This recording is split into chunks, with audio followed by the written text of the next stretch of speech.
Hello, everybody, and welcome to the LJL Officially Unofficial Podcast, Season 2.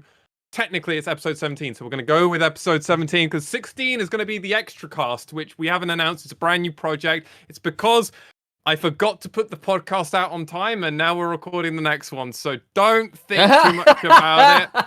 Just go with it, ladies and gentlemen. I will be one of your three co-hosts for today's podcast of the LJLOU. I am Alex, otherwise known as MaskedSwan on the internet. I have got right next to me, at least in OBS Ninja, the lovable Nymaera. Have good welcome, Alex, to the show. That's me. I mean, I'm on the other side, like on the show. It's great to be here once again. Had an extended break, and we're back for this episode. And the supreme play-by-play caster, as he loves to call himself, I'm sure, in his sleep. It is Samuel Initialize. Have good welcome, as always, Sam. Bow down and behold my incredible talent as a play-by-play caster. And also, as it turns out, as an LJL expert here on the show. I mean, do we need to get you play-by-play supreme merch at some point? Yes. Well, it would help, just so I don't have to keep identifying myself. It's really important that people know exactly who and what I am, Well, what is this podcast that you are on, Samuel? It's about showing how great I am as an analyst and play-by-play caster. We've just been over this. No, jokes and minor ego trips aside. For God's sake. This is a show talking about the LJL and all things involved with that region in English, and at the minute, a bit of MSI stuff. And Nymaera, do we have any affiliation with Riot Games or any of their partners and such? No, we don't. We are completely doing this off of our own backs because we thought that the LJL deserves some English content to bring it to the English-speaking world because this region is fun, and apparently it's not quite as bad as some people thought. Definitely is not. As always, these are our own views and opinions and do not represent the LJLOU as a brand, nor do we represent anything else. We are just three lads here, just talking about Japanese League of Legends. As always, you can find our own social medias. That's at MaskedSwan for me. That's at Initialize in the middle, and that's at Nymaera on the other side. You can also find out LJL Unofficial for our Twitter, LJL_officially_unofficial for the Twitch, and you can find this podcast on all audio streaming platforms as well. Lexi, dude, your mic is peaking all the time. It's going all over the place. That was some impressive stuff. It was normal, and then sudly in-came the robot. If anyone was sleeping in chat, they're not anymore. I did realize, because my partner was behind me chatting, I decided to put on Discord noise suppression, and now so that should fix the issue there. Noise suppression typically makes me peak. Gentlemen, this episode of the podcast will be recapping all of MSI because episode 16 / the extra cast, as I'm calling it right at this moment, we only talked about the very first day of MSI for DFM. We then since did a few more days of coverage and then realized, probably should just do an overview one because there's no time to really do a podcast in between because it's pretty awkward in time-wise. So we're going to be doing a full overview of MSI, our thoughts and opinions, obviously centering around more DFM as it is kind of our way. It's kind of so this isn't obviously post-tournament in regards of MSI has finished, and there's a chance that actually we change our views with that. Say if Damwon wins and C9 also get through to the semi-finals or something like that, then there's actually a chance that we end up revising our predictions of this group, and the same other way, right? If they end up bombing out groups, there's another way to do that. But for now, this is the LJL post-tournament. This is kind of fresh off the stinging pain and kind of recollecting our thoughts. We've got a lot to cover here, gentlemen. There's a lot of games that DFM played out there. For anyone also new to our podcast, thank you. Welcome for joining us. We will now be streaming all of our podcast recording live over on Twitch. So if you do want to catch us live, make sure to go over to Twitch, hit that follow button, make sure you got the notifications on. And if you're on YouTube, like, comment, and Nymaera, subscribe. Just do all. Got it. There we go. We've trained him up. We're getting good at this now. Look, he might be an LJL expert, but he's not a YouTube algorithm expert yet, Lexi. God's That's sake. still just your domain, you know? Okay, I'm okay with this. That's I've got to keep some form of expertise, Only by or our he's just powers going to overtake combined can we do everything. this. You're very well. That's why we've just recently been doing some hiring, because that's how Indeed. much our powers had Absolutely. combined. And we will be hopefully soon announcing. Yeah. I'm hopeful Indeed. next podcast we get to announce Yes, the whole that would be team. great. Yeah, I was about to say, like, this is the last podcast you'll have with, like, just us three being the official crew, and I know we're stalling for time. It's partly because it's very painful, and we'll get to that in a second, but... Yeah, I love how we're sort of skirting around the issue, talking about we're kind of anything like- that isn't we're the pure pain we have to slowly go circling through. the plug hole before going down the drain. But yeah, no, we've had the real pleasure and learning experience of interviewing a whole lot of people who we applied for roles that we wanted onto our team going into next split to improve our product, and it has been a really good experience, but we will get to that next week. Big changes are coming, especially with the introduction. This is probably maybe the last time you'll ever hear the introduction as it currently was, depending on if we do another few episodes or if we actually go on our break. We haven't quite decided that, and I'm being very honest with the people out there because we will. As Nymaera was obviously hinting towards earlier, if the end of MSI goes completely differently and we might have stuff with C9 and Damwon, we definitely will. Yeah. See, look how good we were. Basically. Or oh no, maybe we're nowhere near as good as we thought. Yeah, once Pentanet takes down, that's everyone, it. That's brings Osland to reality. I mean, we've already got one of the players from that region with Corporal, so maybe we just have to get more talent. Gentlemen, let's do it. Let's go. DFM ended going 2-4. They failed to move to the Rumble stage, but let's be real. This was an incredible performance and I'll lit the League of Legends esport world on fire.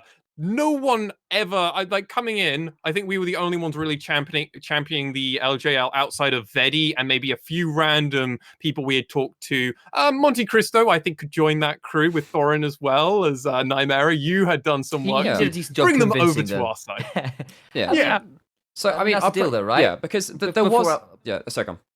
Just before we jump in, I want to give it, because Alex is obviously, put a lot of thought into this. I'm sure I don't want to give him the space to really get in a bit deep. But I think, generally speaking, from us behind the scenes, we were pretty tempered in our expectations, purely because, just context-wise, obviously V3 last year did not live up to the expectations. Oh, we had such high expectations. And we were a little bit afraid that was going to happen again. It's not the first time the LJL has been hyped either by us or by other experts, and obviously Vedi, as we said, has had moments beforehand saying, these guys look legit, and then they just don't turn up, and that's happened quite a few times. And this is the first time I feel like not only is the team, this case DFM, which has kind of been a regular thing, actually turned up, but actually delivered beyond what we expected, especially considering there were bigger weaknesses in a lot of ways than in some previous rosters. I mean, a lot bigger strengths in some ways as well, but I'm really proud of the guys. They turned up and played better than we necessarily had a right to expect. Yeah. I mean, from my own perspective, talking to, obviously going on some insight and talking there, and then a couple other people that asked all three of us or as individually. Big time. We were basically going into this tournament thinking it's probably a coin flip between third and fourth. We thought that the LLA was going to be... Well, this team in particular, we thought they might have a stylistic advantage versus us, being able to crush through the TV2 with White Lotus and Ackerman. And White Lotus and Ackerman had a really good group stage, actually. The rest of the team was where things kind of fell apart. And after the first game, we were kind of sat there like, oh no, we're definitely heading towards the sniping third place. Kind of. Yeah. Oh god. It's gonna be still an Ebby versus the world. Yeah. Felt it. And of course, I'm sure we'll get into some individual moments with that later. But considering that we did temper expectations and said, look at that third place, and actually we were looking towards second place, that has very much given us something to take back into summer and say, okay, LGL, you now have a team which can compete with some of the very best teams in the world, actually, as we saw in a couple of these games. What does that mean for the region? What can these other teams do to contest DFM now? Is it just going to be a DFM taking this leveling up and then leaving everyone else in the dust, which there's definitely a chance of that? Or is the region going to learn from that as a whole?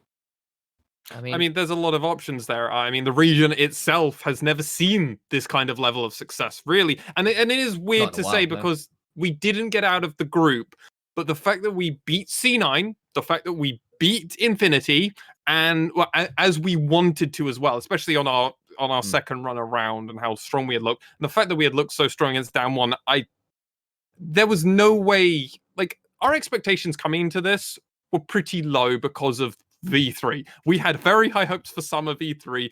We had our concerns if certain things happened. The rookie problem definitely showcased itself in V3. Outside of game number 1, honestly, for DFM, pretty good showing overall. Yeah, really true. You could say the same. Yeah. So I mean, there were the second round robin obviously was a great game versus Infinity, and we kind of flip-flops in terms of the C9 DFM games as well. So we kind of ended up... It's kind of, if we did pick up that first win versus Damwon, obviously things look very different. Maybe we get ourselves a tiebreaker. But effectively, to me, it does kind of feel like a 1-1 versus every team, even though we did pick up that loss, sadly, versus Damwon. And that is not what I would have expected. I would have expected us to be poor in the first round robin and snipe a win maybe off of C9 in the second round robin. Turned out to be the other way around. But so I mean, the one thing I'll say about this is just the mentality and the psychology of this is because we started off on a high after taking that win off of C9 and having a really good game versus Damwon. It just hurts because we had that hope that we could reprise that performance in the second round robin. As it so often happens with a minor region team coming into international events, though, I think actually even UOL last year it was playing, so they had the plans really well, and in the group stage they kind of... That was all they had in the tank. That was kind of all they had in the tank. We saw the same with DFM, really. They kind of ran out of steam in that second round robin, and sadly that was where things will end for us. But if you have that the other way around, where you have those second round robin games in the first half, and then even though the Infinity game was really good, I might even disagree with you there, because I actually think DFM looked relatively stable through both weeks, actually, and I think they probably did have more in the tank. I mean, I would just say that, and I don't think I think that's a wrong statement to make. And I will also say that, like, the game versus Infinity was probably the cleanest game we saw out of them flat out. And I think they look better on that front. And I think, well, we'll probably talk on these later, but I think the second Cloud9 game was, there were a couple of things going in there, but I think particularly the levels, the early level 1 jungle invade stuff got really weird. And the sort of setup top lane, which was kind of absolutely fell on their face because of how weird things got in the jungle. And on top of that, because when things started snowballing away, DFM didn't right the ship that well, and that's on them as well. But like, there are other mitigating factors in there. And hell, honestly, versus Damwon, I actually think that was another pretty strong game. They just didn't get quite as far as ahead they did in the first time. So I will actually put my foot down and say I don't think that's fair to say they didn't. Okay, so in terms of saying they have more in the tank, I think that's not entirely fair. So I think the more in the tank thing, for me, it came with, and this will be a thing that we will have to talk about in more detail at some point, just in terms of the inflexibility of some of their drafts. It feels like they'd found success with a couple of things being held down, and when they had to move around from that, particularly with Steel for me, when he wasn't on the UD, it felt like the team wasn't as practiced with that. I don't think that's the fault of Steel himself. But for me, it felt in the second round robin, that's kind of where the steam ran out. I think DFM was completely fine. I don't think... I'll be honest, I'm a bit in between you both. I'm not completely sure the gas wasn't close to being empty. Like, the tank could have been almost on fumes. But I also can see a world where actually we were just playing at the exact same level. And C9, especially, I think it's better to highlight C9, turned up and actually woke the fuck up. They were snoozing for 3 games. They should have lost to us. They should have. Why should I? They lost to us the first round. They could have definitely lost to us the second time round if they hadn't woken up, especially to the level they needed to. Well played, honestly, to them. Like they needed that. They needed to wake up, because if they didn't wake up, and it's a little bit of sweet for us, we would have gotten through. Yeah, I think so. I mean, like that's what makes this almost harder, right? Is actually we came in with relatively low expectations, saying, look, We want to get some experience on these players. We want certain players to actually have a good showing. So actually, on the international stage, it was important that Ebby and Steele looked good as, you know, the veterans on the team. We wanted Arya to get some grounding and be okay, you know, get himself blooded. But we saying, Kazu could be problematic. That's going to make Utapon's job really hard. You know, all this stuff. And actually, I generally think pretty much everyone performed at or above expectations, considering what the lower, what the kind of median was. I'll say outside of Arya's first game where he looked a bit shoddy, he had a pretty strong performance. I think maybe he was a little quiet in terms of he wasn't as aggressively roaming around the map to get as involved as we might have liked. But on the other hand, DFM were also with a very topside focused game plan that was all about Ebby getting ahead, and that worked for them, actually, largely because most other teams there are a lot more levels really than not that, topside pro. Yeah, exactly. I mean, I'm very much generalizing, but you know, DFM were quite topside focused, and they made that work as well. So like, there were lots of things I go, hey, your veteran players that were supposed to be good looked pretty good. Your newbie superstar in the mid lane, outside of one rough game, also looked pretty decent. Kazu wasn't as much of a liability in game as perhaps he could have been. I mean, still, wasn't perfect, and in the losses he had a tough time, but that's all great stuff. I absolutely agree. I think all the players at DFM should be proud of themselves. They should be walking away from this tournament with their heads held high. One, they've represented Japan far better than almost anybody else has ever represented Japan. I'd agree. And these are all players that I would very much associate with Detonation Focus Me and Japanese League of Legends. So I think these are all great candidates. Obviously, though, something we will at least have to think about, especially come after summer, is the performance of DFM now on an international stage to this level. Other eyes might now be looking at these players. Not this. It's got to be a conversation. Our top side of the map.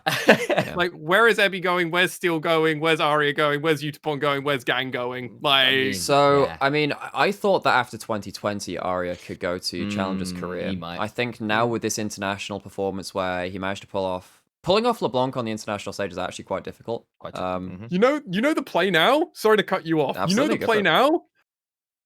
Send the whole Detonation Focus Me lineup into Challengers Korea. Say, fuck it. They can do that. See, 2 import rules. If we do import, 3 Koreans. Enough, back in 2014, what happened with the LJL is that if you came first in your LJL split, I think it was in the grand finals, you actually qualified through to NLB, the Korean tournament.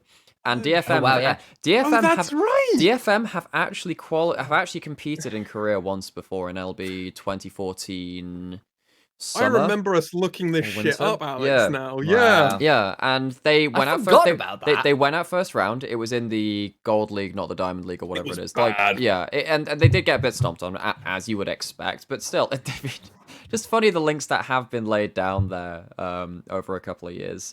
But yes, I mean, looking at this now. We have always said, and if you go back and look at some of our earlier podcast episodes from last year, particularly when we were filling time between spring and summer. No, it was actually between the spring playoffs because that was when COVID hit first, like an absolute sledgehammer, and we had like a 4-week break. What we ended up doing was doing some really deep dives on some questions we thought might be quite interesting. And looking back at them now, they now hold even more weight because one of those questions was of the players in the LJL. Fucking 5 brain. Yeah, of the players who are in the LJL right now, who could be imported realistically? And basically, our eyes were on. Actually, at that time it was like Blank Pyrian again because they were performing quite well, the Korean nationals, but particularly Arya, Ebby, and Utapon. Those three are the ones where like. These guys can hold their own in lane against international competition. Yeah. We have seen that now on the international stage versus Damwon and versus C9 and versus Infinity. You were actually, and again, like you can say, they're another wildcard team. They have a really good bot lane. And the fact that Utapon this is the team that beat Boogie. Like exactly, yeah, and Boogie we know kind of solo carried V3 to. Well, not solo carried, but like was the him and Reiner had the driving force of V3 becoming Summer 2020 champions. So. Now we have this question of, okay, they've just pushed Damwon, they've taken a game off of C9. Yes, the second game against them was not what we want to see from them. We now have to start questioning, does DFM have the kind of like the social capital almost to keep them tied to their team, because DFM is a team that has commanded quite a lot. It's commanded quite a lot of loyalty and respect before, right? In the region, DFM are the team that you want to stay on, the team that you want to be on. It's and so the question is that enough to then persuade someone like Arya to stay here for another season? I'd imagine he'll stay until after Worlds, but the question is after that, does then DFM have to look for someone else in that mid lane because they've got players leaving? To jump in here before we do disappear as well off to another topic, I mean, like, Ebby could potentially get imported. We know Ebby has had international offers. Apparently he's declined them before. Yeah. Exactly. And a part of that, I will say, is Probably often a cultural thing, particularly because Ebby is a natural Japanese. He's a Japanese citizen, rather, is the way to phrase that. As is Utapon, exactly. The rest of the team largely is Korean imports at this point. Though they've been largely in Japan for many, many, many years now. So, you know, it's one of those interesting situations on that front. But moving abroad is often quite tricky if you're Japanese, because the cultures are so wildly different to a lot of other places. Well, there's actually a condition. So isn't there a phenomenon which is like the Paris syndrome or something like that? That's specific with Paris, yeah. Very big for Japanese people. Which is specifically around a phenomenon found with certain Japanese tourists and people going to Paris and realizing that Paris isn't as perfect as it seems in all the movies and settings, and actually, you know, in summer the drains smell like in all European cities, you know, big old European cities, and there's graffiti and there's trash still, and that kind of dissonance is a really big exactly. And of course, it's still amazingly gorgeous place. You go to the Louvre, you go to the Eiffel Tower, you go down the catacombs, and you go, this is an incredible space. But like, it's not as perfect as you might want to think, and that hits particularly Japanese people interestingly quite hard. On top of that as well, it's like, a lot of Japanese people don't generally travel abroad that much on holiday because they unless it's to Hawaii. English that well. Hawaii, right? Exactly, and that's partly why a lot of English teaching is, you know, even English literacy is in a weird space in Japan because you actually don't go abroad and practice that, or rather, not specifically that. More that actually, like, reading and writing skills are pretty high, but actual speaking of it the practice element of it, is not as comfortable. Purely, and this is specifically because actually, there is a kind of culture around, if it's not perfect, it's not done at all. And a problem with language is you don't get to just jump from not good to perfect. There's this kind of bit in between where you just have to be bad for a while, but you still have to go out and speak it anyway. Particularly with speaking, and that's just not a part of the culture in some ways. And that does mean that people traveling abroad is just not as common. In the famous line from Adventure Time, sucking at something is the first step to being sort of okay at something. Yeah, basically. And things are like, I mean, for instance, like when I was doing my GCSEs, like I always I could hold a conversation in Spanish. Yeah. I have basically remembered 3 lines of Spanish, none of which are any sensical. I've basically remembered joke phrases. Like, that's what I've ended up doing, because I've not practiced that. I'm not surrounded by Spanish speakers, nor have I actually gone out to to seek them out either. So a lot of that, of course, it's on me, right? But still, not being in that environment does kind of... So anyway, this kind of all loops back into the whole... This does loop back into the whole Japanese people going abroad in terms of actually going for work as well. Going for work, and particularly in League, where communication is such a huge aspect, it would be somewhat difficult for some players in the LJL to do that. I'd imagine there are some exceptions to that rule, though. Yeah. And again, I'm aware we took on a bit of a tangent there, and it's partly why things like university entrance exams have changed since 2018. I think basically, specifically, or rather, they were changing it so the guys who were going out, so it wouldn't be 2018, it would have been like, there was the guys I was teaching who would have been coming out of middle school would have been the first people to do it. So actually, probably around this year, last year, actually, is probably when it come through, where they put a bigger emphasis on going into uni about being able to speak and listen to English stuff, which was just not a deal in uni entrance exams before. Now it is, which is a fairly big deal on that front. But that wasn't the tangent I meant to go on, so I'll be really quick on the one I did mean to go on. We can move on. Okay. Sorry. About the players. Yeah, specifically. So actually, there is a world where these guys could get picked up. They've been very, very good for a long time. There are some caveats saying, well, maybe they want to stay because of, you know, actually being more comfortable in Japan at this point, because it is such a particular culture where things like even the alphabet's different, right? Like hiragana, katakana, kanji, you don't necessarily have as much sort of Roman alphabets everywhere. But people like Utapon and stuff are just really good games. Like, we were having this conversation before, I think it was the On other the day when we were co-stream. live here, Yeah. and we were sort of saying, Like, Unipon is the best Overwatch player in Japan. He's global elite in CSGO. He is Radiant in Valorant. He's Challenger in Korea and Japan. And has been since season 3. Yeah, he's played every role apart from mid lane competitively in League of Legends. And the only reason he's not playing mid is because he's literally been with the Emperor the whole of his career. So like there is just like nothing this guy isn't good at. And we've been saying like, yeah, okay, Ebby had a great showing on international stage. He's had it a few times when he's been on international stage. Like the guy's solo killed most big top laners. We've talked about Arya. Steel had a good tournament. And I say like, yeah, just remember Utapon when he's not laning with a coach. It's like really, really good at like everything as well. So maybe some of these guys are definitely getting offers, but it's gonna be a bit of a pull between wanting to stay in Japan for the culture stuff. DFM's a great organization, but also like there's some talent there worth thinking about. There's a payday also. I don't know how much these guys are on. I have ideas on what it is. On like the higher end, I believe Ebby is normally regarded as the most well-paid player in the LJL. But it's nowhere near that. It's at the upper echelons of a few hundred K. I think like but like mid-tier LCK team, maybe not a bad shout. Oh, it's low. It's more like Astralis level pay. Well, no, which is still good in the grand scale of things. The DFM guys, I mean, we had some words that it is into triple figures. It's like 100. It's like 100. 150 plus, but like is what we're hearing from like the top end teams. But then that doesn't. It's kind of like when C9 had like that was equity and stuff like that kind of factored into it too. So like they might be lower salaries, but more in terms of outside deals. And actually, a lot of where players can get a lot of money from is from personal sponsorships and stuff like that. So Bjergsen and Doublelift were huge on that in terms of Red Bull and athletes and stuff like that. Anyway, we've gone down a really big we've gone down a really big rabbit hole. Took us down a bit of a rabbit hole. It was an interesting rabbit hole, but it was a rabbit hole. But, should we move back on track?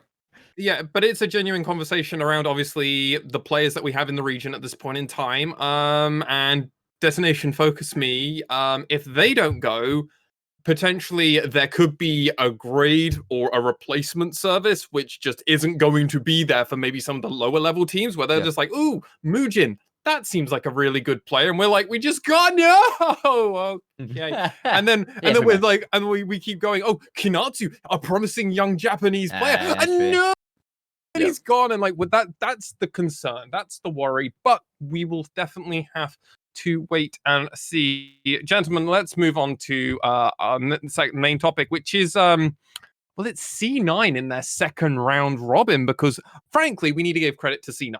They woke up, as I've already mentioned before, but that game number 2 for us, man, the emotions that we felt for that viewing. So like it was a big one because Alex has definitely had we kind of discussed. We've had some pretty long conversations about this, So the thing is that there are a lot of moving pieces, and we'll obviously from our different perspectives on the game, we're going to focus on different things and think this game was solved here, game was solved there. I think we kind of understand where it fell apart. We just think it fell apart in slightly different ways, right? Yeah, and like that's basically. But I mean, like the setup was great because at this point it's like this game pretty much decides who gets out of the group, because if DFM had won this. They would have the 2-0 head-to-head versus Cloud9, and even if they dropped it down, it would have got tie. So exactly, this was them to get out of group. So the fact they were in that position with their fates in their own hands was amazing. It was just really unfortunate the way the game played out when we got in, and like I know Al had his own thoughts about stuff, but like the thing is, I'm a little bit sad in some ways, specifically because I don't think we ever got to see DFM's comp play from an even footing, or even from the win condition it was supposed to have, because of how weird the early jungle start was, and how the top lane dive that was set up never got to come through, and loads of other stuff. And I think Vedi did a fantastic breakdown at the end of the game as well, just saying, "Yo, this level 1 really screwed DFM." Yeah. Because effectively, for those of you, well, I'm sure most of you have watched the game at this point, but effectively what happened was... If you haven't, go fucking watch it. Go watch it. And go watch our reactions. Well, it's sad. Yeah, because effectively what DFM have been doing is using Arya's Zoe to get very early lane push and mid-prio to help make an early play around something like scuttles or something like a lane. So they did that to deny scuttle from Blabber and get a good Blabber scuttle fight in their first game versus them, and that obviously snowballed the game. Versus Damwon with the first one, where they actually very nearly won, they did that to upset top lane. And in this game, they were trying probably to upset top lane again, because they had set into Sion, who can zone off the first 4 waves, first 3 or 4 waves, which is exactly what Ebby ended up doing. But what you need to do against a Sion after you have a stacked wave hitting turret, well, against a top lane that you've zoned off of CS and you have like a level 3 to level 1 and you've got a jungler that's done like a full clear and has hit level 3, level 4, is you need to dive. You need to dive. But the problem is with the Sion is even if you get the kill, he gets his passive and he gets to clear the wave anyway, because at early levels, Sion, if he's hitting a target, will out DPS and out heal pretty much all kind of damage that you have after you've used your cooldowns to actually kill him when he's still alive. So you don't get to deny him the wave, this massive stacked wave, and then he gets to back and get something like a Bramble Vest or something like that too. And then effectively the laning phase for Set becomes very, very difficult. This is compounded by DFM for a couple of things. They use their mid-pro to get a kill onto Blabber, which is really good in some ways, but the problem is, in the early game, your death timer is actually not too dissimilar to something like a recall timer. Morgana isn't slowed, but it doesn't. What it means is that because Steel hasn't done a full clear, hasn't got up to level 3, level 4, Rumble is already not great at diving early game. And it meant that they couldn't pull off anything top. They get top scuttle, but then the crashed wave goes towards the Sion. They get the Bramble Vest. They get steel caps after a while too. And Ebby has already missed out a lot of CS because he's had to basically deny XP by kind of staying off of that too. And then what that ends up meaning is that Sion is into the game, Set is becoming a bit of a non-factor at that point, and you've not really managed to do anything with that lead you meant to have in topside. And for me, that's where things started falling apart. There were some other factors to it. I mean, for instance, for me, I think that was a better Nidalee game than it was a Rumble game, if that's your technique, because you need someone who can dive early. Something like a Lilia's not awful too, but you need something that can bring that early damage, and we know that Steel plays that. But for me, I don't even necessarily hate the Rumble there. I don't hate it, but I don't hate it, but you need something that is better at diving early if that's your real ace in the whole technique, where the Sion just becomes a non-factor. I mean, another thing with that too is that often you want to bring your mid laner to dive as well, and Arya used that pressure he had early to go kill Blabber. We saw him do that on the Renekton, actually, versus Infinity in the first game. That's what they use the Renekton for. Renekton mid, pushes out, and ends up diving. Yeah, I mean, I'll also say, like, actually, you'll notice that this was the game where Arya didn't run Teleport or Spellbook on Zoe and goes to the Electrocute and the Ignite, when actually the Teleport would have meant he could have potentially gone top a bit more easily. And I know it got him like a kill, but like I wonder whether that it gives you lane pressure versus the Yone. You don't outtrade Yone that easily as a mage. You kind of need that. And again, I know you said you liked the Yone and so thought that was a really good pick as well. The Yone pick was really good from C9. But like again, I actually think the Rumble is absolutely fine here. I think but with the set there, you get the dive off pretty easy anyway, and you can just like do you get the dive off really easily? I think you probably do. I think you do. Do you get to kill him before he clears the wave? I don't think so. I think you might as long as you pull off the Facebreaker well enough. Anyway, but that's used to kill him the first time. But I'll also say we never got to kind of find out in game because of how things kind of played out from the first clear. Because I mean, like, the part of the thing which really screwed Steel over is he kills Blabber, then he goes to try and steal Blabber's Raptors, only gets some of them and has to back away. Doesn't manage to clear his wolves, which are still up there, still level 1, and that means half of his blue side jungle isn't cleared properly. Then he's late clearing through his top side, which means the wave crashes, and rather than getting a level 1 Sion that's going to get very little done on the dive, it would have been a level 4 Rumble, a level 3 Set, and a level 1 Scion. No, but Rumble wasn't getting that because they used that time to get a kill, which isn't actually as good. Exactly. Well, that's part of my point. Is actually that kill as well meant that he wasn't there to play off the game plan, which would have meant that then Scion loses a lot of experience, which is more of a deal. And that's part of the reason why that dive would normally work so much better. So that's just a lot more in terms of like the level discrepancy. That's a big deal. Either way, I've got a very different take to play the game plan. I love this. Oh yeah. I actually think Steel just sucks at playing Rumble, and that's okay. That's fine. Rumble is very freaking hard to play. He's not very good at it. He hasn't been able to play a lot of it on stage. This was the first game he was allowed to play on stage, and it was not the best performance in the world. It was fine, but it wasn't the performance we had seen on him on other champions at MSI. I think he was on a champion he wasn't particularly comfortable on. He's still good at it, but when I'm saying comfort, I mean this is like borderline maybe breaking into top level professional, like best in the world like blabbers, right? This is who he's against. I don't think his rumble's there. I think he got fucked over by the pathing. I think he was really lost. And honestly, because of a lot of the issues that we had happen in the jungle, there was a lot of extra factors which forced Kazu to do a lot more on the map than he was normally used to in the game, which also meant that a lot defensively. He really I mean, did. It also put Ebby into a spot that just, well, we saw what happened to Ebby in that game, and after that, you just got left with Utapon and Arya, who did a really good job in that game. And actually, Arya and Utapon did exactly. Utapon didn't die till the end of the game when they were diving the turret. Yeah, that's kind of my synopsis. I mean, I think potentially you're a bit bold saying that off one game where everything goes so weird early on. But it was the game that mattered. Sure, but I think saying, "Oh, this guy's not good at Rumble" off a game that I think any other jungler nearly this is what in that situation would have been in the same situation. Format, Sam. Like, I have to draw conclusions like this at some point. I think results-based analysis on that front is going to screw you over on that one. So I'll hard contest that. And like, I suspect any other champion. I think until you actually get the results. I mean, I think any other champion in that position would have been in a very similar space. So I think. I mean, Best of One is obviously not great for a lot of in-depth analysis. What I will say is that I don't think mechanically the Rumble wasn't as bad. His equalizers weren't great. They're okay. They're okay, right? They weren't phenomenal. But they weren't Ace good. Sure, but then Ace also had some pretty yeah. I mean, Ace had some good games. No, but like if I'm going to compare him to another Rumble player in the LJL, Ace is going to be my first comparison. But then you have to compare him even. Canyon had some awful ults on stage. I mean, I think did. Oh, I think Canyon played really badly. Yeah. So for me, I think what that game comes down to is not necessarily the mechanical play. I think it does come down to more of a. It does come down more to the pathing for me, and more about the early game kind of like balanced out and stuff. And for me, it's more about how DFM didn't really know how to play around not having the early gank pressure of something like the Udyr, right, which they look very practiced on. For me, it's more about how DFM looks about playing around it. And again, it's stuff like, where is your big AoEC for the Equalizer? It's in Kazu, but Kazu a bad game. Had a bit of a bad game. So then I'm like, honestly, that was the kind of game where I would have loved to see a Kiana from Arya. That because one of my favorite moments in our casting of the LJL OU was so back in spring 2020, so last year, Sengoku played a composition which we have lovingly dubbed Kiana Jones and the Carpets of Doom. Where you had they had Braum, I assume like Braum, Rumble, and Kiana Jungle. So they had they had basically Rumble Kiana Jones going in with the boulders rolling, well, not even boulders, but like then you just drop down the glacial fissure, and the Rumble ult is just like these double strips of like really awkward terrain you have to bypass.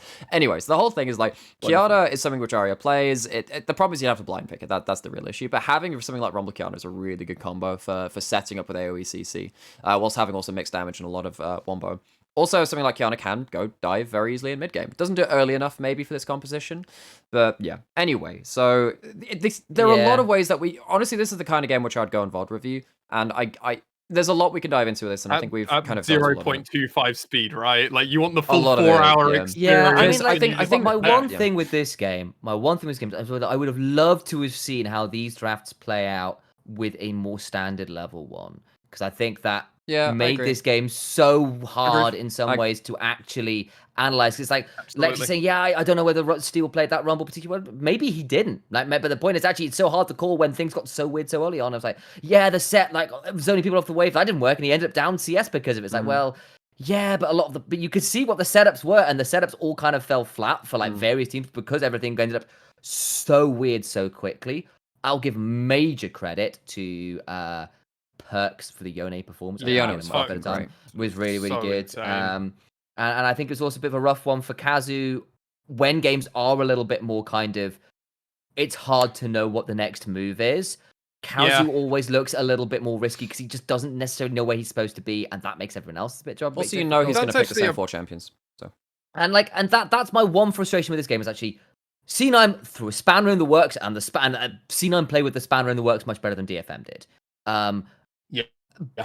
But what I will say, I think it's just for me, that's the one sad thing from this game is that actually I am a little sad that this didn't get to show DFM playing to their best with everything kind of on the page as you were kind of hoping it was supposed to be. I do have the opinion because we brought up Kazu. I really do think this game goes very differently if we have Gang in there instead of Kazu. Just because Gang is very familiar. He has taken games where it's like, oh god, things are falling apart. Let me fix this because I'm Gang and I can just land Thresh hooks blind in the middle of nowhere. Well, he can play Thresh. Three-man That's boxes. a great addition.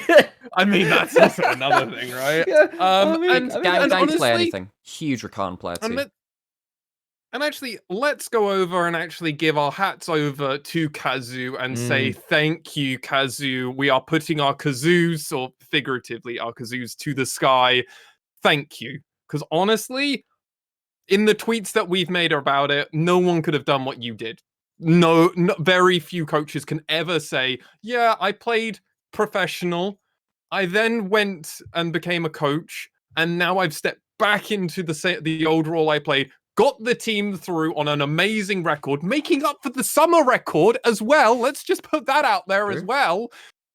And then goes over to MSI and has a damn good performance. So well done. Thank you, Kazu. And so, just for the record, guys, Kazu started being a pro player again, 4 months ago in January. Yeah. He hadn't played since May 2018. That's he spent 2 years and 7 months, 2.5 years being an analyst, away from the scene. That's like that's basically like if Sam made a really good point of comparison. It'd be like if Raynova came back in and tried to play for Cloud9, kind of. Or Amazing. Amazing came back and played subbed for one for one of their teams or something. Mithy, maybe another. We have choice. memed relentlessly on Kazu. But goddamn, actually. We were questioning whether his high rolls would be enough to make an impact at this level, or if his low rolls would be enough to just lose us a game straight out. And in fairness, the low rolls did kind of lose us versus Infinity. Not gonna lie, well, those higher rolls were pretty. But that was good. Also Arya to a degree dying at level 3 or 2. A mix of things. But I would say actually most of them. I mean, there are some more hidden weaknesses of Kazu in terms of the vision game fell away from them a bit. They didn't have that mobility in draft, and I think actually coming into summer, jungle support duo, right? That's a conversation. A lot of stuff like that. I think that the roam timings were actually pretty decent, but then some of his play around flanks some of it was really good, some of it was really bad. But actually, I think Kazu didn't do awful, and I thought he would, and that's actually worth saying something. No, genuinely is that's a big deal. And yes, there were issues with Kazu. He put a post up on Twitter saying, "Thank you, Utapon, for dealing with me, and thanks to the rest of the team for dealing with me," because actually, and the drafts that I made the drafts very difficult for the team because everyone else could play all this stuff. And I basically said, yeah, I can only play Alistair, Rel, Gragas and Set. That's all I can play. And so real credit to him for kind of being competitive on the picks he could, and congrats for the rest of the team for kind of dealing with it. Kudos to Unipod for dealing with a 4 trick. Oh yeah, absolutely. Oh, absolutely. Out there because as Nymaera said, we have oh god, I don't know what's happening on my Google Docs. We have seen a lot of things happen. We honestly weren't sure if he was going to be able to even keep up with the other members of DFM. The fact that he was able to keep up, sure, wasn't the best, but gosh darn it, thank you, Kazu. I don't think many players in the LJ would have been able to do what you could have done, and it was really impressive. Now, gentlemen, we can move over to a different lane. From Kazu up to the mid lane, let's talk about what we think, how Arya did at their first international tournament. We will go to you, Nymaera, first. Let him go. Let him go. The thing is, I'm always going to be biased because Arya is actually my favorite player in League of Legends right now. I've been I'm a Faker fan first and foremost in so many different scenarios, but seeing Arya transition away from the CJ roster, come and be this prodigy to try and bring DFM into relevance. The first game was embarrassing. It's kind of that stalling. One burnt you hard. It's mate. I was did people oversell this player? Did Nymaera oversell this team? And honestly, in that first game, that first death it's like stalling at a traffic light.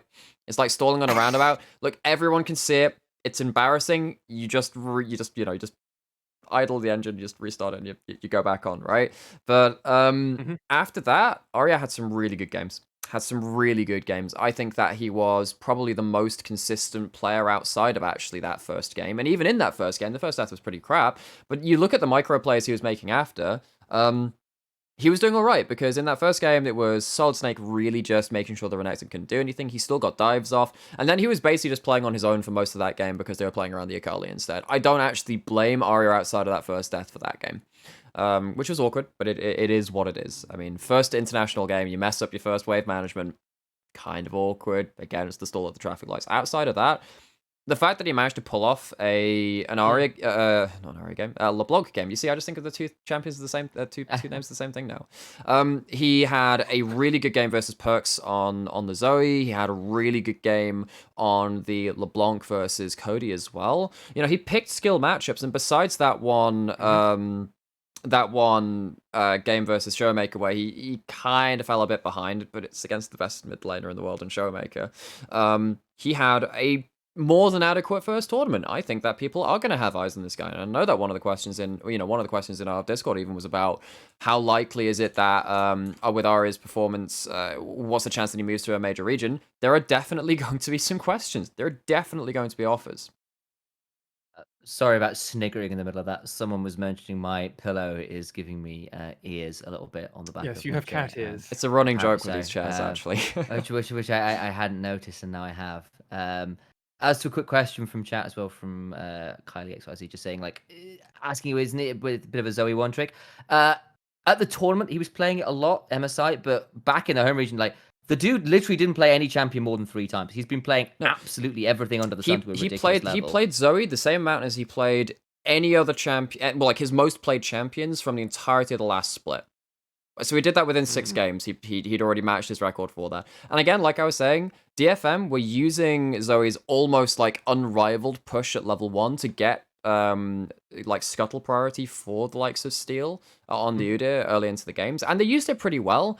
I would have liked to see a bit more variety. I think that actually something like a Syndra once or twice might not have been bad. He's a very good Syndra player. And we know he plays a lot of different mid lanes. We know he plays pretty much everything. Or like I said, Kiana would have been good to see. But either way, I'd like to see a bit more flexibility in their next international tournament. But I don't think the Zoe was a problem. No, don't worry about being wrong. That's a good question to be asking, especially if you don't know the guy. So there's your answer. In the tournament, interestingly, he was playing a lot of Zoe, but historically, not so much. So no stress on the question. All right. So Arya, out of all the wild card players, pretty much destroys them when you start looking at stats of any other minor region mid laner. Like, actually destroys them. One, he has the best KDA. If you just want to go at KDA and that you're a KDA person, well, he beats all of them. He actually beats all of them. And he's not far off of everyone that's made it through. Cryan doesn't count because he's not wild Group A. Yeah. But we beat Chaz. So I mean, that you can take that what it is, but Chaz is a very different type of player and everything else. If it comes to CS score, if it comes to gold at 15, he beats all of them, ladies and gentlemen. Arya is an absolute machine, and this kid is only going to get better. We've started to see improvements from his days of CGA moving on to DFM, and this is the start of improvements. Yep. We've heard a lot of echoing around Arya from behind the scenes that he very much would like to stay in the region. The stuff that he did for V3 when they went to Worlds, the communication and everything. He seems very much. He's very integrated within the LJL system. Exactly. We'll have to wait and see what happens with him. But honestly, outside of that one game, and I blame Arya a little bit more than Nymaera, but that's fair. I'm allowed to. I can have my own opinions. Absolutely. It might be wrong in Nymaera's eyes, but I have my own opinions. It was I'm one with you, bad Lexi, moment. on this one. It was a bad moment, but it is literally just the one moment. Like, it was a really bad it's a rough moment, one. though. It's a rough one. It is a really bad one, but like actually outside of that, I think he played pretty well. Yeah, exactly. And he got his vengeance when he got to play against Cody the second time. Oh yeah. And I'll say again, like, it wasn't like he had a perfect tournament, but for a rookie debut, he did pretty well. I mean, like, certain things, like, he had very low kill participation for a mid laner. His DPM wasn't fabulous either. Damage percent share, all of those things weren't fantastic. But again, he's up against Showmaker, he's up against Perks. There's that one dodgy Renekton game that doesn't necessarily help those stats. Yep. And it's sort of, but actually, as far as coming into a team and to an international tournament versus that caliber of player. He's and got also better to sort of have- CSD at 15 than Perks, by the way. Yeah, exactly. Like again, so there was like some great stats in there. Most of his stats are pretty middling. But it's Middling to things like, above middling, and they went 2 and 4. he did really well. Exactly, and like, but I mean, like, especially considering a lot of DFM's early play patterns was not around Ari, right? It was very much around Steel and Ebby getting as much of an advantage as they can. You know, that you got to take those into consideration. I'm pretty pleased with Ari's performance. It wasn't world beating. There were some flaws. There's some things it would have been actually nice to see a bit more of from him. But considering what it could have been, he did a really good job, and he had some pretty nice standout moments. Good things hopefully are going to keep going Arya's way and Detonation Focus me's way. Let's probably mention Ebby, because he was the other big standout player that a lot of media outlets, one, were able to interview, because they were able to actually interview him. Kazu has got a few, I believe. Utapon, I believe, has only got 1 or 2 that I've seen. One of those. Ari got interviewed a couple of times. Steel didn't get interviewed many times. He did get interviewed on the Korean stream. We're trying to compile all of it, ladies and gentlemen. If we ever get a playlist of everything, we will try and put it out there somewhere. But it's very difficult because it's all over the place and people don't tweet as well as they should. Should do. Ebby, gentlemen, what's your thoughts on Ebby and his performance at this Worlds? Let's go to Sam first this time. I won't take too long. I think he generally had a phenomenal tournament, actually. He played a hell of a lot of different champions and played a lot of different styles and made it really, really work. He had a lot of resources thrown towards him, but I think generally speaking, he rewarded the resources being put towards him really, really well. I think so outside of the one dodgy set game where, as we kind of mentioned, certain things really put him in a difficult position, particularly sort of like the way he set up the wave for a dive that then just didn't turn up because Steel was delayed on the clear because of how the level 1 stuff went because he was chasing Blabber. You know, there's a long chain of events that made Ebby's level, like, lane setup a disaster like 20 seconds later. And the really ill-advised red buff invade onto Perks, and I know he was a bit desperate, and I know he was just looking to make some play somewhere because everything else was going wrong. Everything else is pretty good. The Gnar was phenomenal. The Akali looked good. He looked composed. In some ways, I would argue he was potentially the best performing top laner, or one of the best performing top laners at MSI, certainly in his group. I think probably you have to talk about Xiaohu. You have to talk about Armor, who were really, really good. But I will also say Xiaohu definitely the best wildcard was in a top. much easier group to make it. Yeah, definitely the best wildcard top. Yeah. But yeah, I think that Ebby deserves a lot of praise for this tournament. The set game, like we said, a lot of that, I mean, so obviously it looks really awkward when he's doing sit-ups and he's missing CS, but the whole thing is that, so this is what's known as, some people call it the Whippo. Ebby has actually been doing this for longer than Whippo. He certainly does it on set, where you just walk behind the enemy wave, and you, particularly against tanks, you know that when you have Conqueror, and you can drag them into a stun through their minions, Set can win any level 1 trade against a tank. So you just force them off of the wave and you say, you are not going to get any XP or CS. I'm going to miss the CS myself, and I'm going to get XP. And that's why we're saying, if they had managed to pull off a dive and deny Sion the really stacked wave and lose him like a double wave and keep him at level 1, where Set manages to get a 2-level advantage, huge amounts of CS off of that too because you just deny the wave, then suddenly you can start snowballing around a very fed anti-tank champion and things go well. It didn't work out, makes it look, the rest of the game looks awkward, and he kind of tilted a bit. It wasn't He has 4 solo kills out of the 6 games he's played, and he only loses to Xiaohu, and he's tied with the Xiao also played more games. Xiao also played. The actual crap, Ebby. Oh my, sorry, I had to bring that stat up. That is just really unreal. Yeah, he is.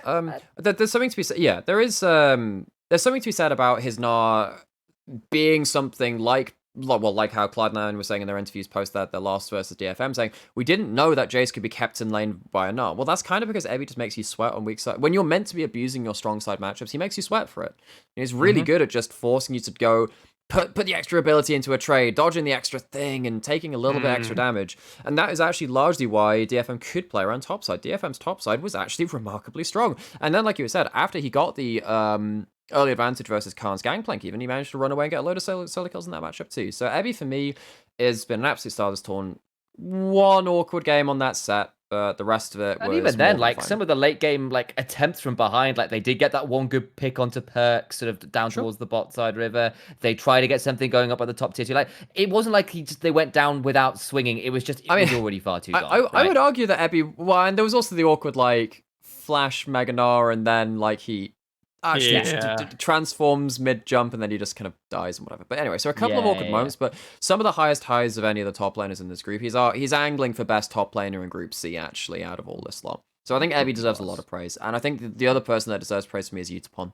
Obviously, it's not as pronounced, but he's having to lane with Kazu and still being a monster on the Kai'Sa was really impressive to see. So I think we've actually got a lot of praise to chuck DFM's way. We already did that with Kazu too, We do. We could keep going, but we have to leave it a little bit special for Arya and, to a degree, Ebby. So let's move on. And let's actually talk about something that we talked actually a lot when we were doing our co-streams, live viewing. I can't remember the quite correct terminology. Live viewing. Yeah, we definitely weren't co-streaming. We'd be in a lot of trouble. Okay, that's the terminology. I mean, they can look at our VODs. We're not doing anything that they wouldn't allow. Thank you, Riot, please. We're being good We'd love boys. to. We're great. So MSI, let's talk about this draft because it's something that we brought up earlier around Kazu. Initia1ise has brought it up on Twitter. The team has very much talked about how this MSI and their drafting was not what they wanted. They were kind of doing the best they could with what they have, which I think, honestly, when you add that like crowbar into the mix, it really does sound like Jam. DFM were playing with huge weights, like training weights while they were doing this. Have to play certain drafts so they can facilitate all certain members of the team, so they can get and something. then they do this. So they can facilitate something from support, particularly. It's one of the same issues they had with Seros, right? Where he's going to probably go towards the same 3 or 4 champions. Seros was... Initia1ise must have been so happy for a period of time, and then he was like, what? That was one of the confusing things about Seros, actually, is that occasionally he'd just have another pick, and you're like, oh, he's playing a Where did this come from? Where did his Why is his Azir gone missing all this time? He plays Zillion really well Xerath? now. Wow. Why is he playing Xerath? And the Zeros was really good and really bad in the same. Oh gosh. Anyway, so the thing about Zeros, luckily, what a character. the meta supported his champion pool. If we'd had an Enchanter meta before MSI came in, DFM would have been stone dead last. If we'd seen a return to Jugger more, if we'd seen Rakan be more of a priority pick, easy. It was going to be rough. So I think bringing back in Gang for summer opens up so many options on that front, in the same way that bringing in Arya also opened up more options. I think that there is a lot to take from how well he played on his champion pool, but Gang coming back in is a huge upgrade for this team, and I think that if they come in confidently, I think their drafts are going to be much better. Once Gang comes in, I'm of the opinion that DFM can actually play pretty much any meta that comes up. I completely agree. Because they have champion oceans in every single role. You could arguably be like, well, maybe Steel is technically the weakest one because he can't play every single champion in the jungle. And it's like, well, yeah, you're not meant to play jungle Janna. Who the fuck are you, mate? No, I will say, I think jungle tends to be one of those roles where, aside from when it was the super carry jungle friend of carry chat jungle meta of 2019, where you was playing everything damaging in the jungle. Jungle meta's often been quite constrained. Really, think of the holy trinity of junglers. It was Rek'Sai, Elise, Lee Sin for years. I mean, it was Lilia, Graves, pretty much Nidalee, all of last year. A lot of it. He still figured stuff out though. Exactly, and exactly. So that's always been a thing. And you remember that Kindred initial? Oh yes, I do. The Kindred in spring playoffs versus Did you Sengoku. See his face every time it got locked in? Do you remember the finals? Do you remember the finals? Once Kindred was my favorite. Last spring, Sengoku actually slapped DFM really hard, and they were beat them in the Juggernaut match as second seed to first seed. Then DFM go drop into the lower bracket, and then they win against V3, and they come back up to the top. And Yutomi actually had played Miss Fortune for the entirety of spring, and then the Kindred comes in, and when he sat down to ult, he just hops over a wall and just Yutori's like, "Nani?" He just dies. Yeah. Wait, hang on, it's you have ulted my lamb's respite. This has not been a good trade. It's Nani. I just love the idea when what was it? They because Sengoku beat them in the Juggernaut match, they then go to the lower bracket.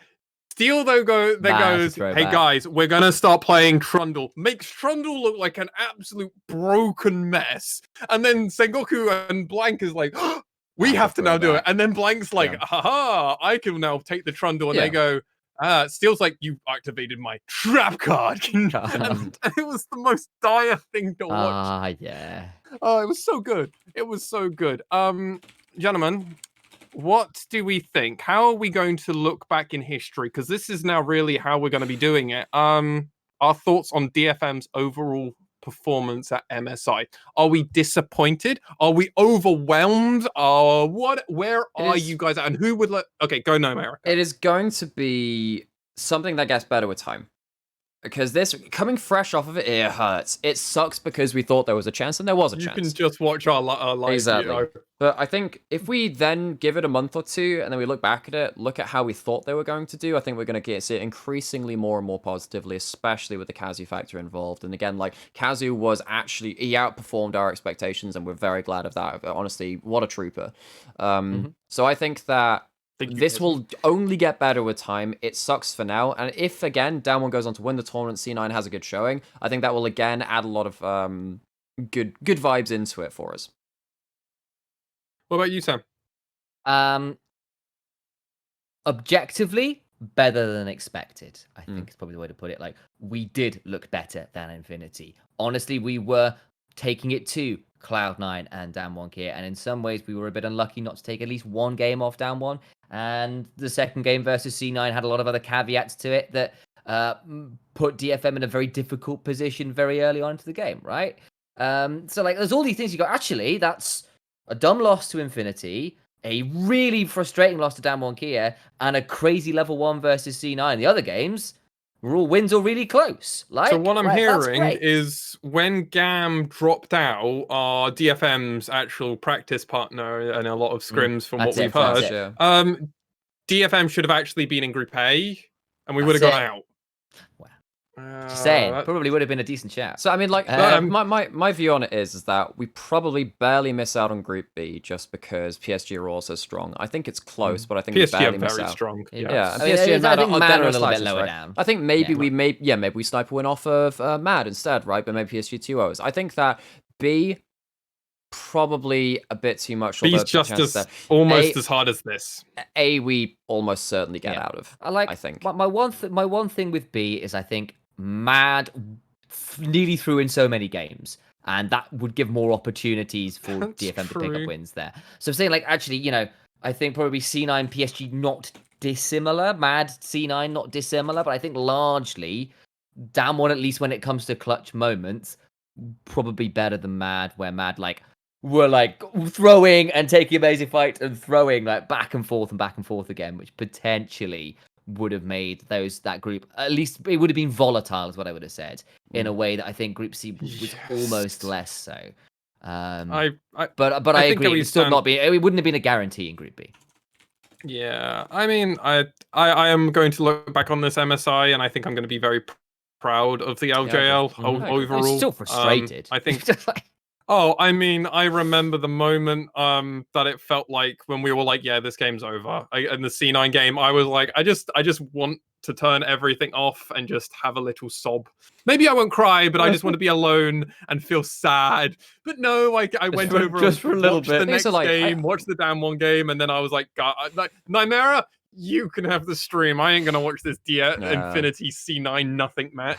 I mean, there is something to be said about, like, we're sad that we don't get to continue these storylines further as well, particularly because there was some interest in our region, you know, but we did manage to do a lot more than that than Worlds Plans last year, right? Where V3 had, one game where they were relevant and then just, fell by the wayside. So, a lot of good things to take from it.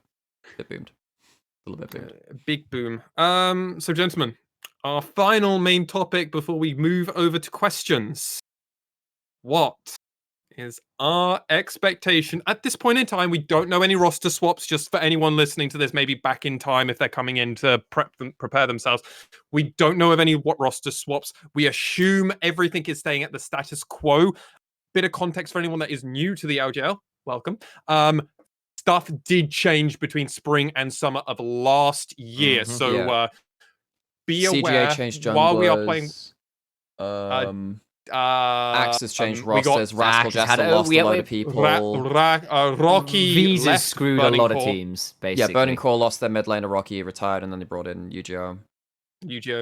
So there are things that can definitely happen. This is not And we the don't know first until a time couple of days before the split starts. Rosters don't tend to be publicly Yeah. announced, even if the contracts have been signed, until like a few days before the split starts. So that makes us making content for the region a bit harder, because again, we don't have a lot of lines in with the actual LJL itself. yet. So no asking about potential roster. You can ask. We can try and say, oh, that would be a good move, but that's probably a topic for another podcast, because this is But so for our expectations moving into the next bit on Worlds, there should definitely be some very exciting matchups. The other teams in the LJL who were beating DFM before and were looking competitive in some games, they're now going to have to deal with the beast, the Exodia that we've all been talking about. I'm going to set the expectation for DFM, my personal expectation for DFM with Exodia. I want a perfect split. It won't happen, but I want it. I want it. In the regular. I'm okay with them dropping games in BO5s and stuff, by the way. I'm completely okay with dropping one there. I want a regular BO1 split, undefeated. It won't happen. It won't. It because won't. it won't. Don't do it. Because- Rascal Jesters will get a game. Well, Yeah, you'd and hope. there are Or two, there are speed two, and three. there are also a couple of teams which will just like coin flip on early plays and get like a crushing advantage. So for me, that stuff like if CGA with Cassin play their early style and just dive top relentlessly, and they manage to win some TV2s, I'm also tops, expecting- or if Sengoku manage to have their Aphelios Thresh lanes like pop off again and just like run across the map, or the Callista games again, I think we might. Because the running meme of the LJL since 2020 and the format changed to double round robin, but rather than the triple round robin, was first place just always gets 12 and 2. It's just how it works. Yep. We've had that 3 splits in a row now. So I think that we might see a 13 and 1. There's a chance of that, but a full perfect No, split. 14-0! I just don't think it'll happen. I'm don't just think it'll saying, happen. I'm expecting a Lucian Akali draft one time. Exactly, Like, that's the where- thing. I just think where they're they gonna basically interdraft at go, some point. screw it. There will be an arrogant draft. At They some are the point. LJLG too. Just occasionally they draft something completely shit.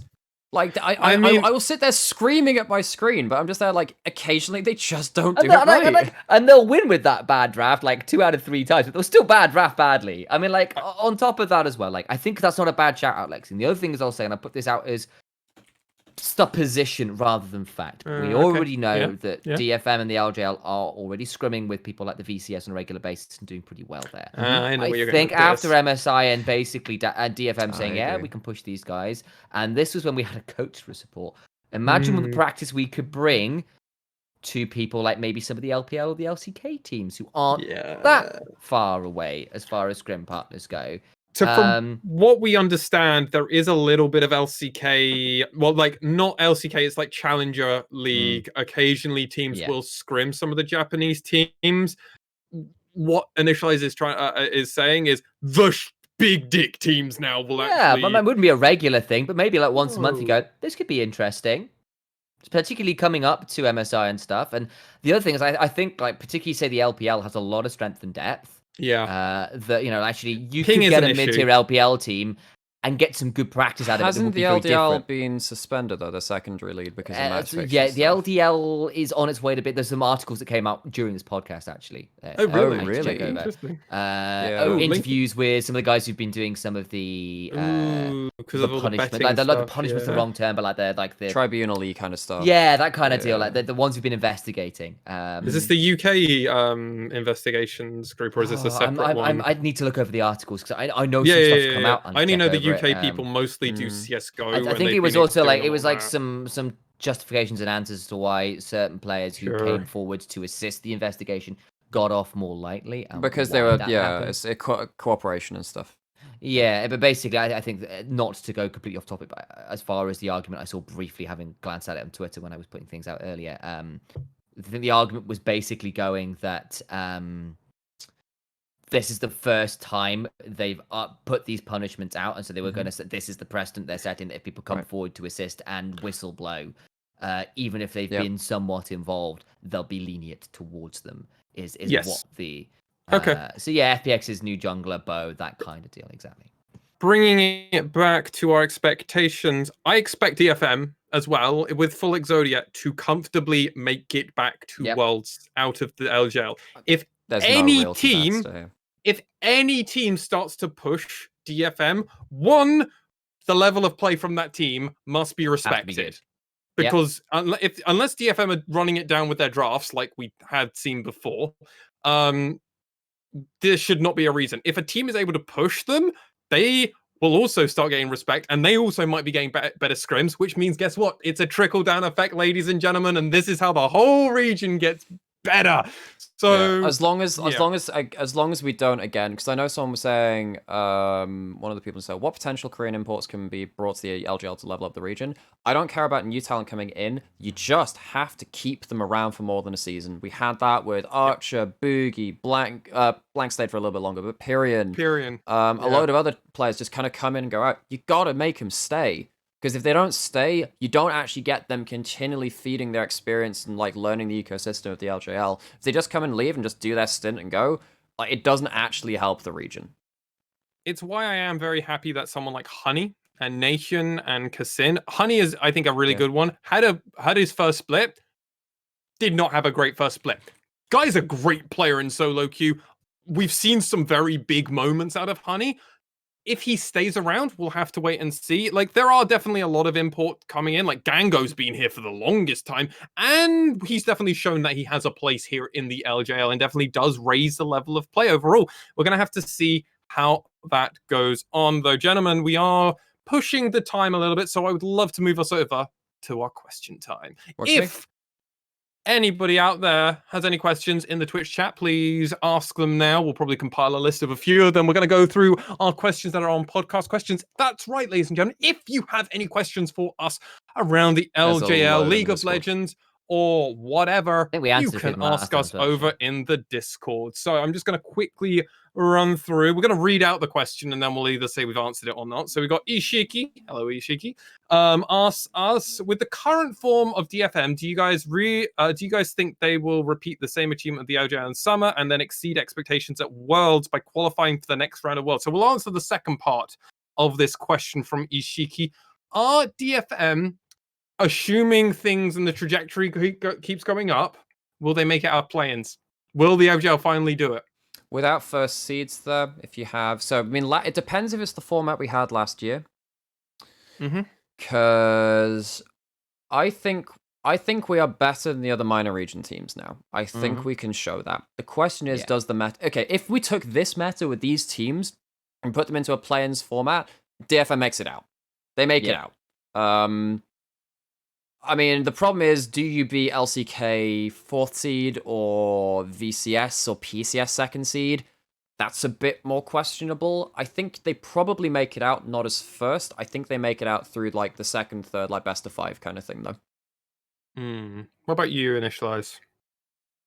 I think we're in with a really good shout. I think the fact we pushed Cloud9 and Damwon, yes, not necessarily on their greatest form, but even so, did so very aptly.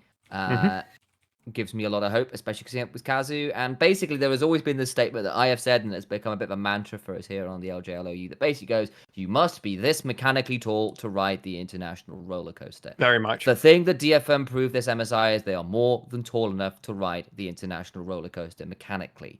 That has not now a question in my mind. Ebby, Steel, Aria, Utapon are all good enough mechanically to make the cut, to make the international grade. Gang, I know will be up there. Has already proved it. Yeah, really. Exactly. So at that point, it's just a question of, well, where are we at meta-wise? Where are we at drafting, style-wise? All that we can't. And we can't guarantee that. But even so, I think we are in with the best shot we've ever had. And I think teams should be afraid, even if we got to group stage. I think that DFM's team is a dark horse to get out of a group. I'm going to give the real quick 5-second hot take. Yes, and if they don't, huge disappointment. Yep. EX Kirby, hello, sir, fellow Newcaster with myself and Nymaera. This is actually a question for you, Initialize. It's a weird one. They've asked you, how boosted is Nymaera's ego right now? I actually have to sleep in the back corner of my room. Right. We share a flat, for those who don't know. He is my brother. And at the minute, his ego no. is taking up the Oh. extra space. No, don't breathe! Breathe! Feels good. Oh, Feels good to me. oh God, no! Breathe! Get him out of there! Get him! He needs a shower, mate. It's a bit smelly. Did that answer your question? Genuinely punched me. Yeah, of course it did. Oh, Get out of here. God. Oh, brotherly love, isn't it a great thing? Pudgy. Oh, so I'm just going to move on. Pudgy asks us, what are the chances of DFM winning versus C9 on the second round round? So what were the chances? We'll go mathematically for that. I want you to give the percentage for that one. And what are the good and bad things that DFM did in that match? We've already covered that part. So I just want to know, what were your mathematical chances? Because we've been doing a lot of this on Twitter, the three of us. What were your chances mathematically going into that second round robin, especially seeing C9 on that form after beating Damwon? I think 40%. Okay, 40%. Maybe even 50. I think that C9 had the advantage. So percentage, it is 35 to 40% DFM win. And again, going into the reasons for that, I think that DFM have done very well. Let's not go too long on the reasons. We've got a lot of stuff to go through. For me, again, it's more like the whole kind of like how much stuff you got in the tank, but it's also like in terms of their relative levels, it's much easier in a second round robin to catch up to a stronger team or a team that you perceive to do better, rather than try and continue on your own right with nothing really to kind of like match yourself above you, right? So I think DFM had pulled out a lot of good stuff in the first week, and C9 kind of fixed a lot of their issues, which were quite obvious, whereas DFM, it wasn't quite obvious what they should be doing to prep. So I think that I was a bit worried about that anyway. So 35%, 40%. It's something you said on the extra cast, I think really comes back here, where you mentioned the break, the 3-day break, probably helping C9 more than anything else, I think is really good. I was actually slightly lower than both of you, even though I had a higher percentage overall for all of it before we started. I'm actually staying with my 30%. I was still very unsure, especially after beating down one. I was a little worried.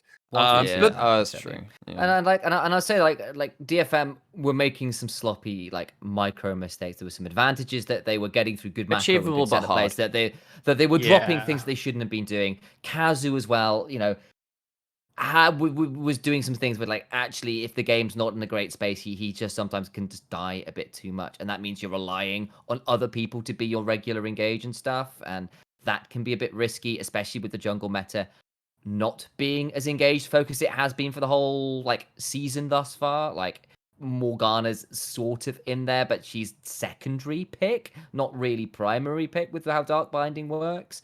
Yeah, so I think 40% of shout I could have seen in the argument for 50% because DFM still looked pretty strong, and yep, that's fair. All right, let's move on very swiftly. We've got a lot of things to go through very quickly. So Chimo asks, what are the chances that we see DFM's roster next year? I think it's about 20%.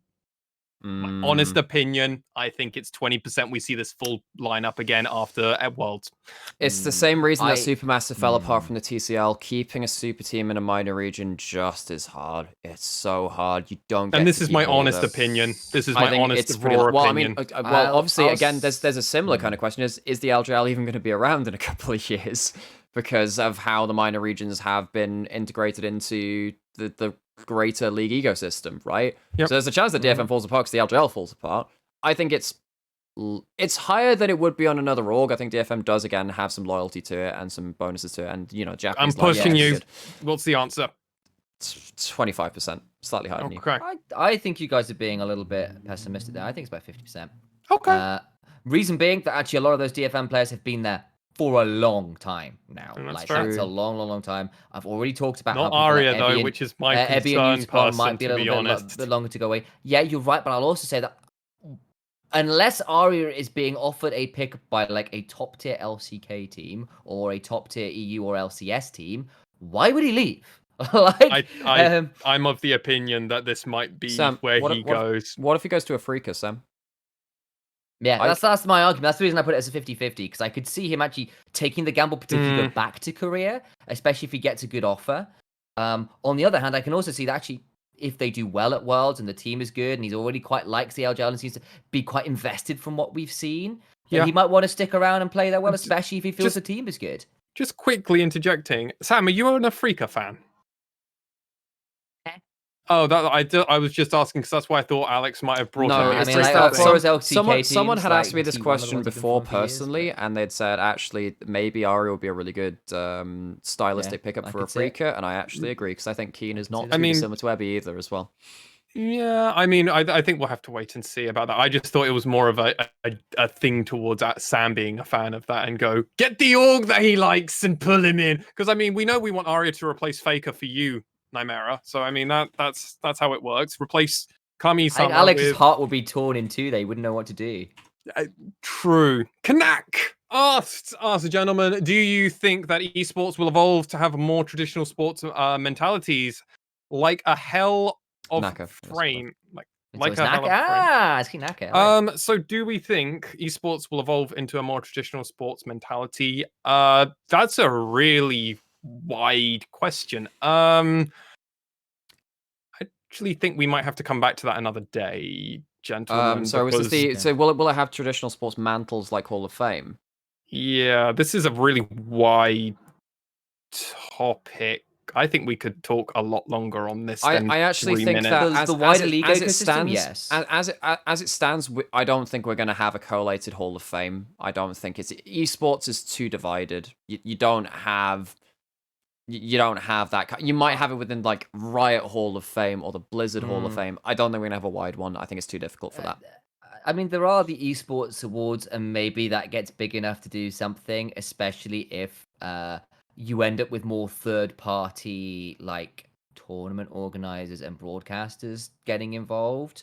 Yep. So like ESL does some stuff maybe that way, maybe, but otherwise, I expect you might be right. I think we would have like a League of Legends Hall of Fame would probably be more likely. Yes. Nico-sama. Actually, that's just their name. They've changed their name again on Discord. I recognize the Neko-sama. profile picture. I recognize that profile picture. Ask us how well Arya has played and showed at MSI. What are the chances he moves to a major region like Korea or NA? Well, we've just answered that exact question, so we will move on to our next one as well. Elfin asks us, what should DFM be doing to prepare for next split? Ooh, that's a good one. Oh, Gentlemen- that's really hard to answer because we've seen Yeah. historically people try and do different things. Remember TSM back in like season 6, 7? They tried in one season to try and play. Oh, was it one split? Where they tried to play like the same composition over and over and just get their one composition really, really well done. And then they realized that they couldn't flex internationally. And then they tried to play everything, and then they couldn't play a single style effectively. I think you just need to focus on closing out games very rigorously. Like, get your vision in place. Make sure you are doing all of your homework in terms of how do you dive effectively, how do you save games with early jungle pathing and stuff like that. And just make sure you're thinking on the fly. Like, Yeah, all the stuff like I that. You think- have to practice those basics. I think you also have to look. I think you just got to take these VODs you got from MSI, those practice you got from MSI, and treat them as gold dust. Not necessarily for individual meta bits, but for things like, how do we compare for Scuttle Crabs? Because holy moly, will these top teams make sure they're getting their junglers somewhere useful in the game? Like, you do not go to an international event at the minute where Canyon or Way or Blabber are being left out to dry over Scuttle Crabs. So, well, the C9 were, and they looked horrendous in the first week, partly because of it. So, like, these kind of things where you take those VODs and you take these bits and you go, okay, we just need to make sure we are ready for the kind of heavyweight fights we'll be going into, in terms of, like, those bits and pieces and how quick you are to certain things. And, like, the things that you realize went wrong on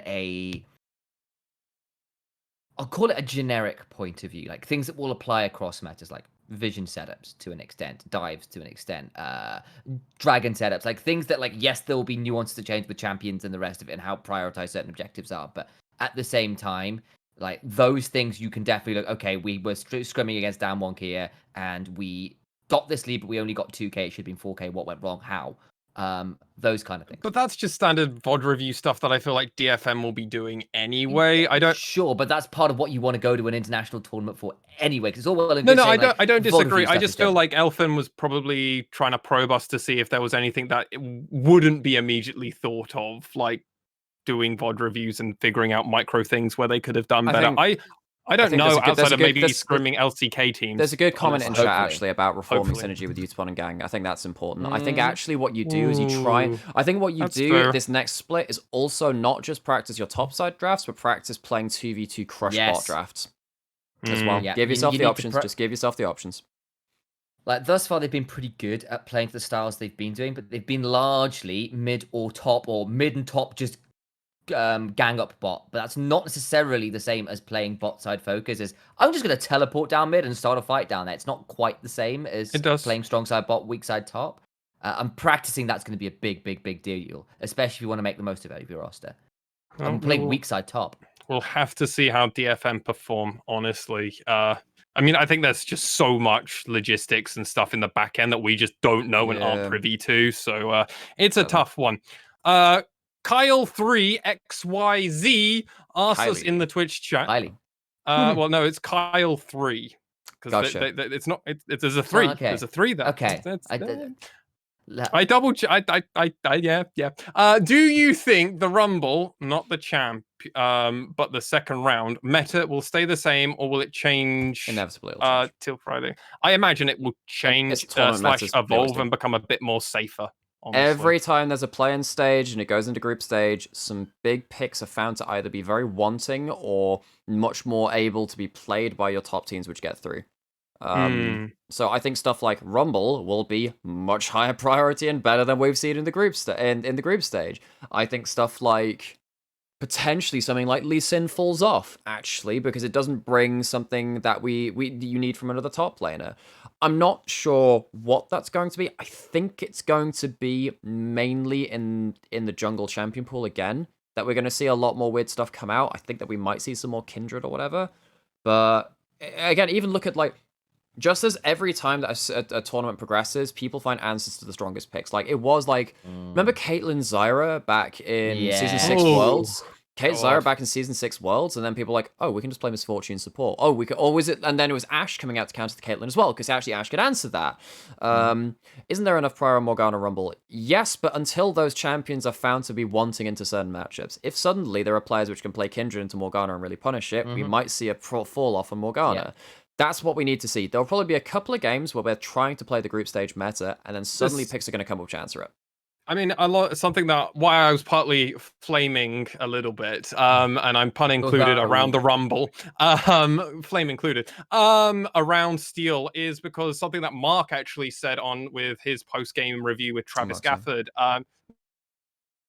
Mark Zimmerman, if anyone is not familiar with me just saying the name repeatedly, he was of the opinion that he thinks Rumble giga broken. But no one's very good at it, or not many of the professional players. And his point, not being done well. His point was like, Nidalee, they've been playing and got thousands of games on. Rumble, probably a few hundred. Just the sample size of their familiarity and stuff, and situations and scenarios seen. He was of the opinion that Rumble's going to see a fall off because he's just like, champ hard. Why not play easy champ? And I mean, there is a bit of weight for that. Yeah, like I don't even say Rumble is hard per se. He's just really different. Like, there's just no other champion that's like him. And like, and if you don't get him, like particularly the heat management, like managing your heat on Rumble is like the whole jam, and like using his equalizer, right? Because like the way you like drag and push it is super odd. Is very different. So if you get it, that's great. But otherwise, like actually coming into a stage game with say 40 games in solo queue on it, plus some occasional scrim time if it's not been banned, isn't that great. So I can kind of agree. Like, if you're confident on it, if you're way, fine. If you're Canyon in the first 20 minutes, fine. If you're Blabber and are saying, yeah, I can't play this, just give me Morgana, also fine, but just be aware. Like, it's one of those ones that I think will be very player dependent, at least for now. It will be. Yeah, I can easily see, especially if Rumble stays meta, we're going to start seeing some God Rumble players. And I do also think Steel could be that God in the LJL. Yeah, I've been following his solo queue stuff on. He's been really good on the champion solo queue. Like, it's been his solo queue was so sick to watch. I'm actually going to say this is going to be the last question because we've been doing questions for almost 20 minutes, gentlemen. Yeah, exactly. So let's go. EX Kirby with a follow-up question to end us out, gentlemen. Who makes the League of Legends Hall of Fame?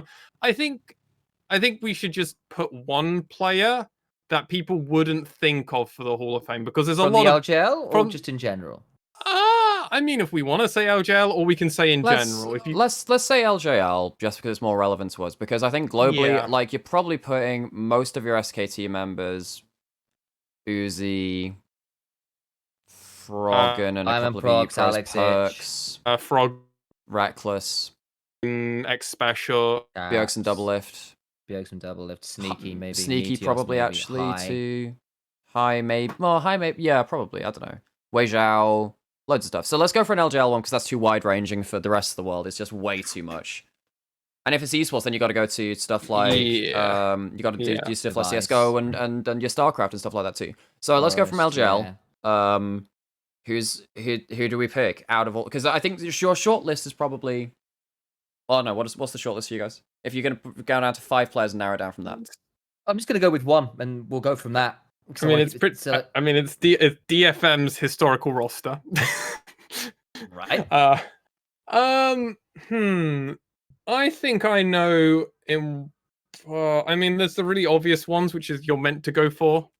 Technically, for the Hall of Fame, they are the most memorable names. All right, I'll throw one out here.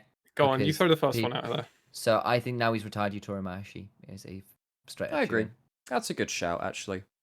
There you go. That's a good shout because AD carry. I think he's kind of on the very precipice though, because he didn't have much international success, and it's kind of like he had very good. Did have international experience from the that's LJL, what though. what? But how can you be like saying they deserve to be? Oh right, I suppose International Hall of Fame. Okay, well then. I mean, okay, it's like out. Is this? Are we just doing an LJL Hall of Fame, or are we doing fair for the whole thing? Yeah, in that case, probably. Well, it has to be Ebby then. Has to be Ebby. I think Ebby, and I think Utapon. Yeah, Ebby and Utapon. I think Seros has been fun. Like, the thing is, though, like, he's actually inspired so many people. Every time I've been looking at the comments across all the different Reddit posts as you do, right? From the LJL when it comes down to these. People are missing Seros. People misses Heimerdinger. People misses, like, 1v2 outplays and shit like that. And the fact that he could be internationally warping draft because of his champion pool, that's so cool. I think, for me, it's Ebby. It is, but I think that behind it, I think for me, it's Ebby, Utapon, Seros. I think that's for me. I think I agree. That's probably fair. And I think, and I'll be honest, until we start seeing some more from the LJL, I don't actually think there's anyone else you can really say. I think Yutori's a fair shout, but it's if you're doing just LJL, then he's an easy shoe-in. If you start going a bit wider and LJL's allowed to have one representative, it's like, yeah, gonna be tough, buddy, to say that if it's Hall of Fame players that have retired, it has to be Yutori Miyashi. Like, out of the LJL. Oh, that's the thing, it has to be, really. But yeah. I don't even know if there's many retired players that can actually even stand a candle to what Yutori's done in the region. Kazu, obviously. Fair. Maybe. Damn it, why is that such a good call? I don't like this. With that bombshell, it feels like a bit of a bombshell you've just done to me, Alex. That is going to be the end of the LJLOU podcast, episode 17, our post-MSI thoughts for the LJL. Initia1ise, how are you feeling now that we're at the end of this podcast, the end of LJL's MSI performance? Like I'm still the best play-by-play cast you're ever going to listen to. Ego aside, and well, like, you know, like, what's the word? Like, imposter syndrome. I can't remember. We'll move on. I had a word for that. I don't anymore. We're gonna go on. Pretty good. I think that's been a good clarifying series of thoughts to kind of figure out exactly how I did feel about those groups, and largely pretty damn impressed. Excited for Worlds. Nice job, DFM. I'm sad you didn't make it through, but my days did you make DFM and Damwon Kia sweat for it. Nymaera? Yeah, like I said, the psychology of it's actually kind of rough because we did so well in the first couple of games. Well, I mean, besides the first one, but like, again, in the first round, when I came out with hope, I allowed myself to hope, got a bit crushed, and I knew I allowed myself to get excited, and that was the problem. But the LJL excites me as a region. I'm always very interested by this region. That's why we keep covering it. Can't wait for summer, honestly. Bring on Worlds. Bring on the Worlds. Bring on the LJL Summer Split. Bring on the competition, because DFM are going to be hungry for it, and we'll have to wait and see how it well and truly does pan out. As always, ladies and gentlemen, if you are out there, you can catch an audio version of this podcast on all audio streaming platforms. If you are listening or watching on YouTube, comment, and Nymaera, subscribe. He said the thing. Say the word Nymaera, LJL expert. Oh, that's not expert. But with that said, for myself, Initia1ise and Nymaera, thank you so much for watching, and we'll see you all very, very soon. And on that bombshell, goodbye.